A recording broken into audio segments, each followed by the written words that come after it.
चालू हो गया? अच्छा, तो मुझे नहीं पढ़ाना है अब। तो आज हम इरफान भाई क्या पढ़ेंगे? Ray optics. बेटा रे ऑप्टिक्स तो हमारे चल ही रही है। आज इसमें हम पढ़ेंगे आवर्धन, ठीक है ना। हालांकि हम पहले पढ़ चुके हैं इसके बारे में, लेकिन आज थोड़ा सा R is to H dash बटे H। H डैश होगा ऑब्जेक्ट की हाइट, सर ऑब्जेक्ट प्रतिबिंब मतलब इमेज की हाइट, और नीचे होगी ऑब्जेक्ट की हाइट, मतलब प्रतिबिंब की ऊंचाई। और ये तो है परिभाषा इसकी ना। फिर इसका फॉर्मूला निकल के आता है m is equal to minus v upon u, दर्पण के लिए। किसके लिए? तो इसको डेरिवेशन करेंगे, छोटी सी डेरिवेशन है ना। अगर आप लोगों को सर्वांग सम त्रिभुज आते हैं, समरूप त्रिभुज आते हैं, समरूप और सर्वांग सम, तो आप लोगों के लिए बड़ी इजी डेरिवेशन है, ठीक है। चलो तो हम आज शुरू करते हैं आवर्धनता। तो हेडिंग होगी हमारी मैग्निफिकेशन या आवर्धनता। यही है बेटा, इसमें बोलते थे मतलब का होता है। देखो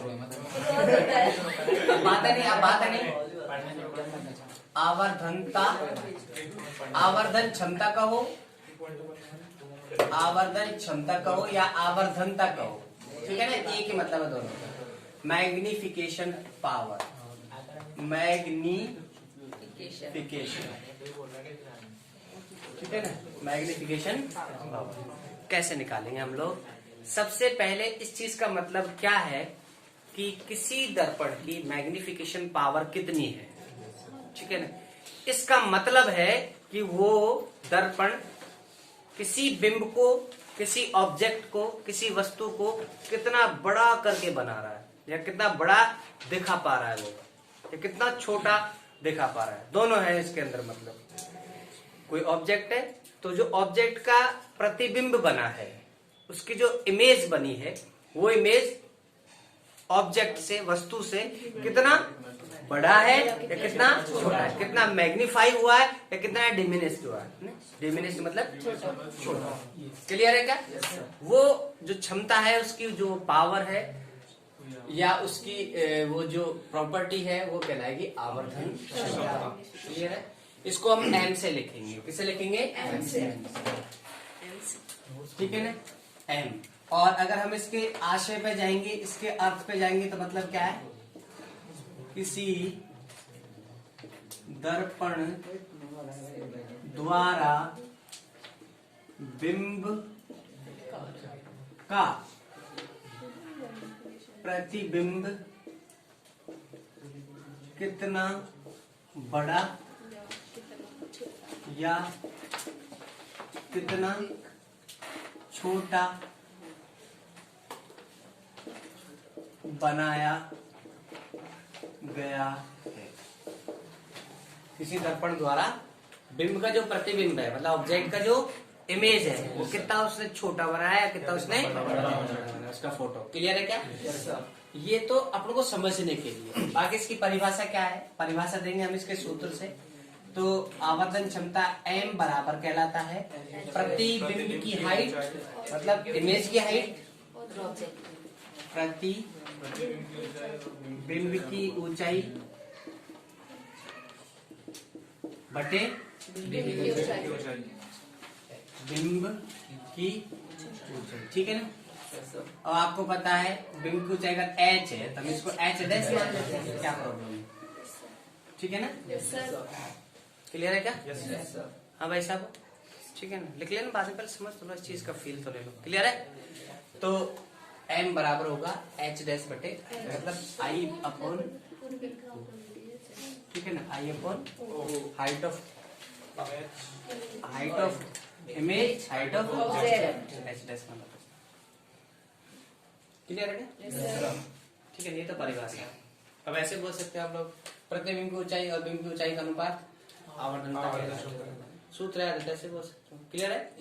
लेकिन इसका फॉर्मूला होता है m बराबर माइनस वी अपॉन यू। ये कब है? जब बिंब दूरी, प्रतिबिंब दूरी, प्रतिबिंब बिंब दूरी और बिंब दूरी दे रखी हो तो ऐसे निकाल लो। आवर्धनता अगर प्रतिबिंब दूरी और बिंब दूरी दे रखी हो तो इस फॉर्मूले से निकाल लो। हाइट दे रखी हो तो इस फॉर्मूले से निकाल लो। क्लियर है क्या? Yes sir. इससे m की वैल्यू अगर पॉजिटिव है, सुनना चाहिए ध्यान से, m की वैल्यू अगर ध्यान से सुन लेना चाहिए, m की वैल्यू अगर पॉजिटिव है तो पक्की बात है जितने भी प्रतिबिंब होंगे वो आभासी बनेंगे। कैसे बनेंगे? आभासी। उल्टे बन रहे होंगे, सीधे, सॉरी, आभासी कैसे होते हैं? सीधे बन रहे होंगे। ठीक है ना? अगर m की वैल्यू पॉजिटिव, पहले पढ़ चुके हैं, अगर आपको जरा सा, और अगर m की वैल्यू नेगेटिव हो तो कैसे बनेंगे? वास्तविक और वास्तविक हमेशा कैसे बनते? क्लियर है? बोलो। अगर m की वैल्यू 1 है, प्लस माइनस की बात नहीं करें, 1 है, तो ध्यान रखना बिंब प्रतिबिंब दोनों बराबर होंगे, तो h डैश बराबर होगा h। प्रतिबिंब की हाइट किसके बराबर होगी? अगर m की वैल्यू, सिर्फ वैल्यू की बात करें हम लोग, 1 से बड़ी है तो h डैश बड़ा होगा इट मीन्स प्रतिबिंब बड़ा होगा। प्रतिबिंब बड़ा होगा। अगर m की वैल्यू बहुत बड़ी है 1 से तो h डैश भी बहुत बड़ा होगा, प्रतिबिंब भी बहुत बड़ा बनेगा। अगर m की वैल्यू छोटी है 1 से, प्रतिबिंब छोटा बनेगा, और m की वैल्यू बहुत ज्यादा छोटी है तो प्रतिबिंब बिंदुवत बनेगा,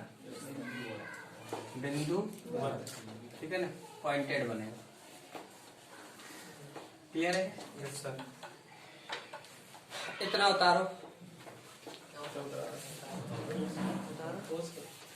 अब v और ये और देख लो, चलो इसी में एक चीज और देख लो, इसी में सोचो, इसमें सोचो पहले तो। कहाँ पे सोचे? पॉजिटिव में, नेगेटिव में? पहले वैल्यू में सोचो। ये जब ऐसा होगा, यहाँ और देख लो एक बार, इधर देख लो, ये तो समझ में आ गया अच्छी तरह? पक्का ना? ये और देख लो यहाँ पर v और उसमें, जब h दोनों बराबर, मतलब प्रतिबिंब और बिंब, इमेज और ऑब्जेक्ट दोनों बराबर है, तो कहाँ पे बना होगा फोटो? वक्रता केंद्र पर। क्या पढ़ के आ रहे हो फिर? बोलो ना। वक्रता केंद्रित ऐसी सिचुएशन है जहाँ पे जितना बड़ा बिंब होता है बड़ा ही। तो इसका मतलब अब v और u बराबर होंगे, अलग अलग होंगे? जहाँ पे बिंब है वहीं तो प्रतिबिंब बना है एक ही जगह पे, तो v और u दोनों क्लियर है? अच्छा, कौन है? अच्छा, काटो इसको, समझ में नहीं आ रहा। आप अपन बात कर रहे थे कि जब m की वैल्यू कम हो 1 से, m की वैल्यू 1 से कम, इट मीन्स u बड़ा हो, तुम्हारा जो प्रतिबिंब हो छोटा, तो छोटा तो कब बनता है? पहले आपका वो दूर हो, बिंब दूर हो वक्रता केंद्र से दूर, तब तक सारे छोटे बनते थे। It means u come, u बड़ा होगा और v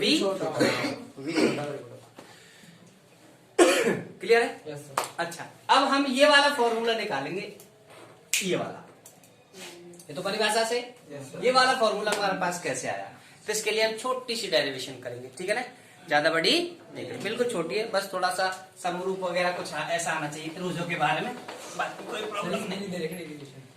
डेरिवेशन इसमें नहीं है, इसलिए आपको छापना पड़ेगा, इसमें नहीं है, लेकिन मैं चाहता हूँ कि आप डेरिवेशन कर लो। ये बेटा एक बार 2 मिनट लिए बंद कर देना, वो मतलब पॉज कर देना। हाँ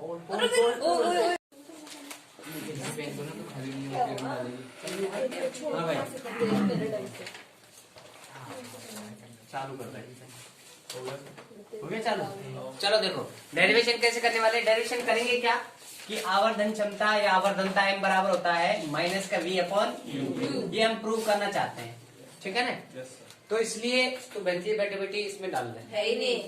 इंक खत्म? नहीं देख लिया हमने। ये अब वीडियो शुरू करने के बाद आप ये सारी बातें करते चलो कोई बात नहीं। देखो तो मैं क्या करना चाहते हैं, हैं क्या? मैं ये चाहते हैं कि m बराबर -v/u आ जाए, ये चाहते हैं। तो सबसे पहले क्या करा है, एक बिंब ले लिया ए बी, ठीक है ना, कहीं पर भी रख के कर सकते हैं, कोई प्रॉब्लम नहीं। अपन ने क्या सी और एफ के बीच में रख लिया, सी और एफ के बीच में रख लिया। तो उससे दो रेज ले लिए, एक रे आई हाँ, मुख्य अक्ष से समांतर, तो ये भाई साहब फोकस से चल जाएगी। एक और ले लो ध्रुव पर, तो जितने डिग्री का एंगल बना रही है उतने डिग्री से पास आउट हो जाएगी, या मतलब रिफ्लेक्ट होके चली जाएगी। क्लियर है? और यहाँ पे दोनों इंटरसेक्ट कर रही है तो यहाँ पे इमेज बन जाएगा। क्लियर है? अब मैंने क्या करना है, दो त्रिभुज लेने, कितने? दो। तो मैं देखो त्रिभुज कौन कौन सा ले रहा हूँ, ध्यान से देखो। समकोण त्रिभुज, समकोण, समकोण तो जानते हो ना, जिसमें एक कोण 90 डिग्री का 90 डिग्री का समकोण त्रिभुज ए बी पी। देखो रोजे का कट है, और देखो मैं बना देंगे, और देखो ए नहीं सॉरी अड़े से ऊपर ए बी और पी, और अतः अड़े थीटा से और अड़े 90 डिग्री, क्योंकि वो जो रखे है ना बिंब वो परपेंडिकुलर है। क्लियर है? और बिंब दूरी ने थे बोलो जो के के बोलो जो क्लियर है ना? अच्छा वो जो हाइट से इन्हें बोलो जो थे एच, क्योंकि बिंब है तो बिंब की हाइट के बोले एच। क्लियर है? अच्छा एक आया तो दूसरा ले लो, मैं त्रिभुज ए बी पी तथा त्रिभुज कौन सा ये वाला लेना था, ए dash B dash P, A dash B dash P, मैं दोनों में, तो मैं दोनों इसको बना लेते हैं ताकि थोड़ा इजी हो जाएगा। तो अड़े ये नीचे करते बनाओ से क्या करेंगे, अड़े बना लो क्या बी डैश अड़े क्या जाएगा बी डैश और ये पी। क्लियर है? ओके से अड़े से पी। अच्छा वो इकाई होने से प्रतिबिंब, तो प्रतिबिंब की दूरी क्या हो जाए बी। क्लियर है ना? ओ की बी और ओके से प्रतिबिंब, तो प्रतिबिंब की हाइट क्या बोले थे एच डैश। क्लियर है ना? और मैं पहले से ये परिभाषा सुझाने से कि m is equal to h dash by h, वो परिभाषा में अगर मैंने एच डैश बाई एच दिख गया तो उसकी जगह मैं m लिखूंगा, क्या लिखूंगा और m की जगह वो अपने मजा आ रहा। चलो चलो देखो अब क्या कर रहे हैं हम लोग, इन दोनों त्रिभुजों को तुम्हारे शकल के सामने है, इसमें हम समरूपता सिद्ध करेंगे। और समरूपता सिद्ध करने के लिए आपको पता होना चाहिए कि कोई तीन चीज इक्वल कर दो, ठीक है? कोई भी तीन चीज इक्वल कर दो तो उसकी संगत भुजाएं आपस में, संगत भुजाओं का अनुपात आपस में बराबर होता है। पढ़े हो नहीं पढ़े? मैं तो इससे कह रहा हूँ, लेकिन सलाम तो तेज कर रहा हूँ। पढ़िएगा तू? पढ़िए क्या होता है, मैं समझा रहा, देखो मैं समझा रहा क्या होता है कि जो समरूप त्रिभुज होते हैं, हेलो, जो समरूप त्रिभुज होते हैं उनकी संगत भुजाओं का अनुपात हमेशा बराबर होता है। संगत भुजा का मतलब क्या होता है, देखो संगत भुजा को तो समझाऊंगा, देखो ध्यान से। पहले इनको समरूप सिद्ध करने के लिए तीन चीज बराबर करते हैं। पहले तो देखो अरे दोनों का एक कोण 90 का चाहिए। क्लियर है? तो ई के सामने कर्ण, ई के सामने कर्ण। क्लियर है? तो देखो कोण बी डैश इक्वल छे अड़े कोण बी और वो कताक से 90, एक चीज बराबर होगी। क्लियर है? ई के बाद देखो अड़े वो थीटा से ओ भी आया देख लो ना, वो आपतन कोण से वो परावर्तन कोण से, तो दोनों 60 डिग्री से आयली पता क्या वो। तो कोण पी मैं ऐ बोले मतलब इसको अगर मैं बोलूंगा तो ए पी बी, कोण A P B is equal angle B dash P A dash O कतार से। बताइए कितना है? अब हो गए दो। अब मेरे भाइयों बात सुनो, ओ अगर 40 है तो पक्को भी 40 हो लो, ओ 40 ओ 40 ओ 90 ओ 90।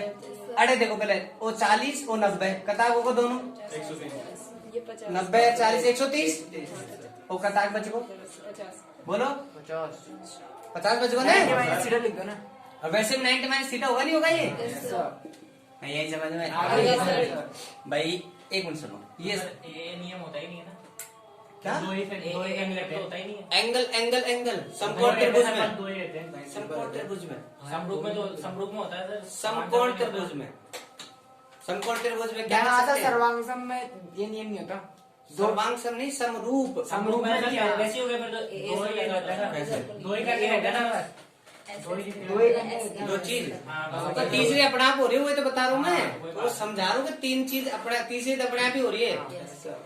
वही बता रहा हूँ तीसरी तो अपने आप हो हो रही है। समझ लो कौन सी अपने आप हो रही है तो O90 सॉरी थीटा अगर ये 40 है ये 40 है तो 90 और 40 कितने होगा 30 130 तो और हो गए 180 तो कितना बचा 50 नहीं 50 हो गए ये 50 तो ऐसे ही सेम है यहाँ पर 50 तो तीनों ही क्या हो गए बराबर खत्म कहानी अब बराबर हो गए तो क्या हो गए समरूप क्या हो गए समरूप ठीक है ना अब समरूप में क्या करेंगे और वो भी लिख दो चलो लास्ट वाला कौन बोलो नहीं ए तो कुछ आएगा ना अरे इसका नाम बोल दो ना बी ए पी वो भी बराबर हो रहा है किसके बी डैश आएगा पहले A dash B dash B dash A dash P B dash dash A dash और पी और इसकी वैल्यू कितनी आ रही है 90 माइनस ठीक है ना आप क्या करो आप क्या करो पी हो गया ना समरूप और P हो गया P तो P है ना हाँ सर पी तो दोनों में वही है ना अब क्या करो वो लिख दो इस दोनों त्रिभुज क्या है समरूप है दोनों त्रिभुज क्या बेटा समरूप है अतः इनकी संगत भुजाओं का अनुपात क्या होगा बराबर क्या होगा बराबर संगत कौन कौन सी देख लो बराबर बराबर ए डैश बी डैश। अब देखो संगत का मतलब समझो देखो संगत का मतलब इसके बिल्कुल खड़ी वाली ये तो खड़ी वाली ये इसके संगत या 90 के साथ ये खड़ी वाली बना रहे थे 90 के साथ ये 90 के साथ में ये शामिल हो रही 90 के साथ में इधर ये शामिल हो रही इसके संगत ये होगी इसके लिए कर्ण ये है तो इसके लिए कर्ण ये तो ये इसके संगत हो गई इसके संगत ये इसके संगत ये और इसके संगत ठीक है अब हमें वो ले लो जिनकी हमें जरूरत है और जो हमें दी हुई है एक तो ये ले लो ये दोनों तो पहले इसकी ले लो नीचे वाले की एच डैश तो इसकी संगत क्या हुई क्लियर है बराबर इससे कोई हमें मतलब ही नहीं है पहले ये वाला लिया है ना पहले नंबर का ये दूसरे नंबर का ये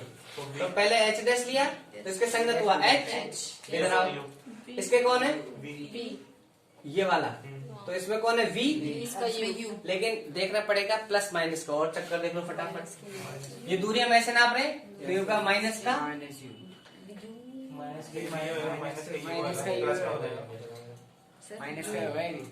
सर बीच में माइनस करेगा सर माइनस का एक होगा। माइनस करेगा हाँ, सुनो तो सही है तो चेक कर सारे कन्वेंशन देख लो u इधर है ना यस सर तो माइनस का v भी इधर है तो माइनस का H dash h ऊपर तरफ है तो प्लस का अच्छा हाँ वो और h डैश नीचे की तरफ है तो माइनस का क्लियर है तो यहाँ पर साइन कन्वेंशन साथ साथ है तो h डैश किसका है माइनस और h प्लस अब v पा जाओ नीचे वाली की v ले रहा हो तो इसका ये लेना पड़ेगा इसका संगत यही है ना इसका संगत कौन है माइनस की v और इसका क्या है माइनस का माइनस 1 क्लियर है यस संगत समझ में आ गई ना इसकी ये भुजा उसके बाद इसकी ये बाई ये बाई ये और तीसरी भी करते हैं तो ये बाई ये तीसरी भी कर सकते हो कोई दिक्कत नहीं अच्छा काटो देखो अढ़ाई सौ ऑर्डर कटेगा तो एच माइनस बच रहा है इसके साथ तो माइनस बदल ले जा रहा हूँ मैं एच डैश अपॉन एच और इसका माइनस इधर आ जाएगा तो माइनस की वी अपॉन यू और एच डैश अपॉन एच क्या होता है अब लिख दो m बराबर क्या होता है एच डैश अपॉन एच इसकी जगह m हो गया तो m बराबर क्या हो गया माइनस v अपॉन हो गया प्रूव ये होता है लेकिन ये सिर्फ दर्पण के लिए ध्यान रखना हाँ लेंस के लिए नहीं है दर्पण की आवर्धन क्लियर है? बोलो ठीक है ना। इसको तो क्या समरूप सिद्ध करना है बस और इसे